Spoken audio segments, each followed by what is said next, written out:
On the phone is the U.S. Senator Cindy Hyde-Smith. Good morning, ma'am. How are you?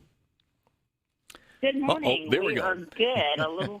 A little sleepy-eyed, and had 2 days that were pretty tough. But I'll tell you, it was worth every minute of it. Did you take Amy Coney Barrett? Yeah. Did you take the red eye home last night, or are you still there? I'm still here. We still have some things to do, but I'll be in Mississippi tonight. I'll cover North Mississippi and Central Mississippi, so I'll get home one day, but we've got a big week ahead of us. Yes, we do. On that note, how's the election look? Of the campaign look? Very good. You know, we are out just working really hard, getting our message out, and the fact that the first bill I ever introduced got signed by the President of the United States kind of tells you the relationship we have there, and we're just touting our accomplishments, getting our messages out, trying to stay on the high road, but that gets harder every day. I know. We know the goal is in sight. I will say this, because I mentioned a few moments ago before you came on, I said, you can't, in the real world, you couldn't imagine Senator Cindy Hyde-Smith from Mississippi, the first woman to serve in the U.S. Senate from our state.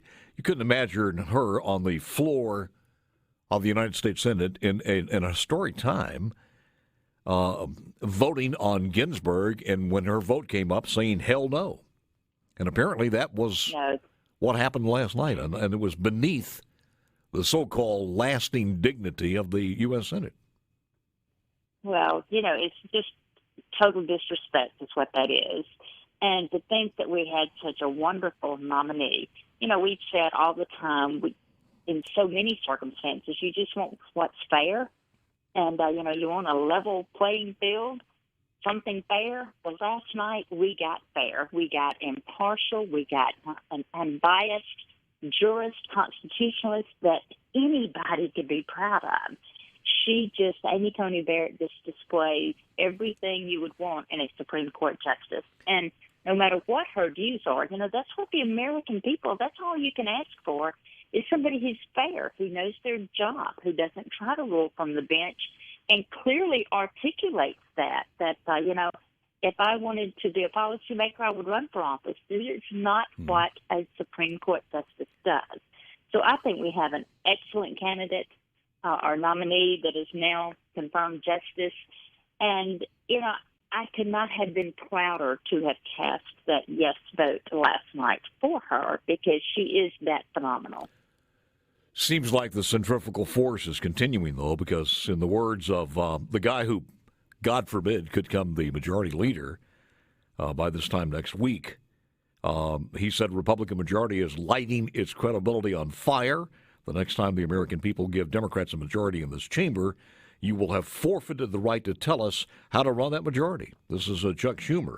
He said, my colleagues may regret this for a lot longer than they think. That didn't sound comforting for not only the Senate, but the United States of America, because I think everybody understands now her number 9 is going to be watered down with probably 3 more. Well, or if they whatever get they their should. way, yeah, last night on the Senate floor was pretty incredible. First of all, the Republicans got there early. We were all sitting in our seats. The Democratic side of the chamber was absolutely empty. And to look over there, and when they did have to come in to vote and see the look of disgust on their faces was, it was unbelievable that they could even behave that way. But Chuck Schumer came out first, and, of course, he gave his speech about how horrible we were to move forward with such a fantastic nominee.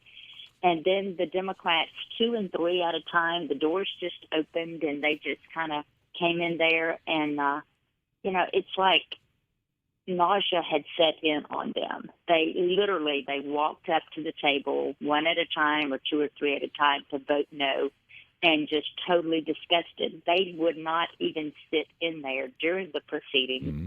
Every Democratic chair was empty last night. So pretty good indicator of what it was like. It's got to be a whirlwind for you, too. I mean, you haven't been there 40 years. You're a relatively young senator, gaining a lot of responsibilities in that short period of time. But, you voted for 2. Isn't that incredible? That is incredible. And night before last, I presided over the Senate until midnight. I did not get home till around at 1 a.m. to get home to get into bed. Got up early, hit it again, and we actually were in session all night long. And, we just knew that we had to push through, to fight the battles we had to fight, to get it done. The relief last night when we watched her being sworn in, the relief of that was incredible, that we went through the committee process. Lindsey Graham did such an excellent job, and we anticipated so much more controversy than what we got. But that tells you, again, the caliber of the nominee that we had at that time. So you go through the committee process, vote her out of committee. There weren't demonstrations everywhere. We had some protesters, and last night, I guess we had the most.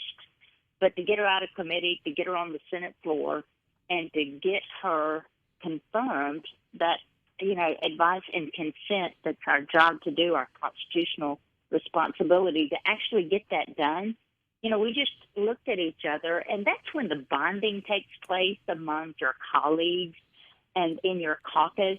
It's like, guys, we did it. We got it done. Everybody did their part. Everybody pitched in. We sat in that chair throughout the night, and it's a win for America, Paul. That's what this is a win for America. Well, you don't like to have scorecards here, but this angst and this indignity or this indignation that they put upon us as conservatives, and again, most of the country is conservative. By the time you look at one way or the other, fiscal and conservative, or fiscal and morally, a lot of people are conservative. In the conservative majority, silent majority in this country, have not been represented in a Supreme Court as far as a fundamental majority in a long time. And all of a sudden, what you hear now is this dangerous unbalance of the court, this danger that rights may be taken away.